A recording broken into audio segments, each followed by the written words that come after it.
Gái quê tôi sớm chiều bên ruộng lúa, trai quê mùa mưa nắng cùng đồng sâu.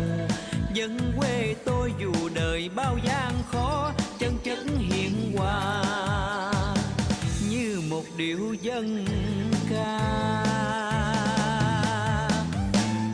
Quê hương tôi đồng lúa xanh xanh, mặt nước long lanh ai ru câu hò ớ, nghe sao mà thắm ngọt liềm bờ môi.